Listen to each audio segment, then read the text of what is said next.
Hello and welcome to JAYNEWS. Today's news is shocking and I sincerely hope this stops soon. If you would like to continue to receive daily news updates, please subscribe to JAYNEWS and click the notification button to be alerted when a video is uploaded. The headlines read, "A black man was shot and killed by a police officer in Akron." A black man shot by Akron police officers in a hail of bullets during a foot and vehicle chase was unarmed at the time of the shooting, but a shot appeared to come from the vehicle during the pursuit, and officers said they feared he was about to shoot when they discharged their weapons, authorities said.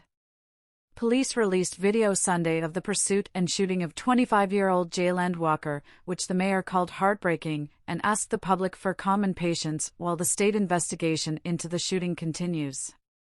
Police Chief Steve Mylett said officers attempted to stop Walker's car for unspecified traffic and equipment violations, but less than a minute into the pursuit, a gunshot was heard coming from the car and a traffic enforcement camera recorded what appeared to be muzzle flashes from the vehicle.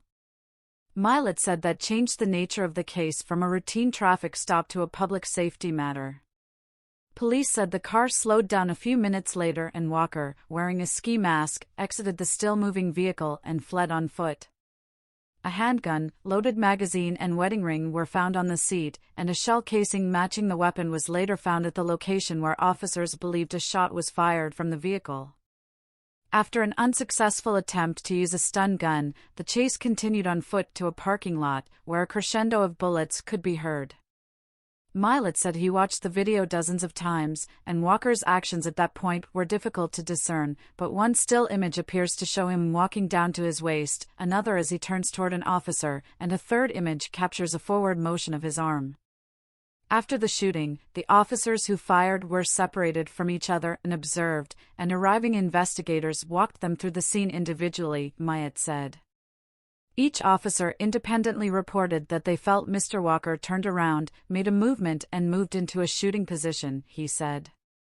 Mylett said an officer who shoots someone has to be prepared to explain why he did what he did, he's to be able to explain what specific threats he was facing, and he needs to be held accountable. But he said he's withholding judgment on their actions until they make their statements, and he said the union president has told him that everyone is fully cooperating with the investigation.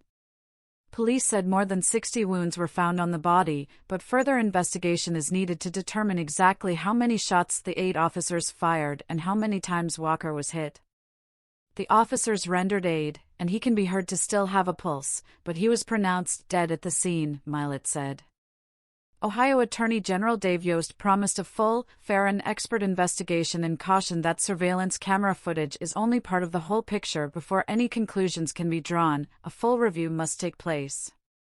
The officers involved in the shooting are on paid administrative leave, which is common in such cases. 7 of them are white and 1 is black, according to the department. Their service with the Akron Police Department ranges from a year and a half to 6 years, and none of them has a history of disciplinary action, substantiated complaints or fatal shootings, it said. Following the release of the video, protesters marched peacefully through the city and rallied outside the Akron Justice Center. NAACP President Derek Johnson said in a statement that Walker's death wasn't self-defense, but murder. Period and out. One of the family's attorneys, Bobby DeCello, said the police shots were fired after Walker was already on the ground and that police handcuffed him before attempting to administer first aid. "How this chase could have happened is beyond me," DeCello said, adding that Walker's family didn't know why he was running from police. Walker was grieving for his recently deceased fiancée, but his family wasn't concerned beyond that, DeCello said. "He was sad, but he got through it," DeCello said. He said he didn't know if the ring found next to the gun belonged to Walker. Walker's family is demanding accountability, but also peace. Anger is fine. Anger is understandable. Violence isn't. Let's uphold the dignity of Jayland's life while peacefully demanding justice for him, Walker's family said. Thank you and do not forget to subscribe.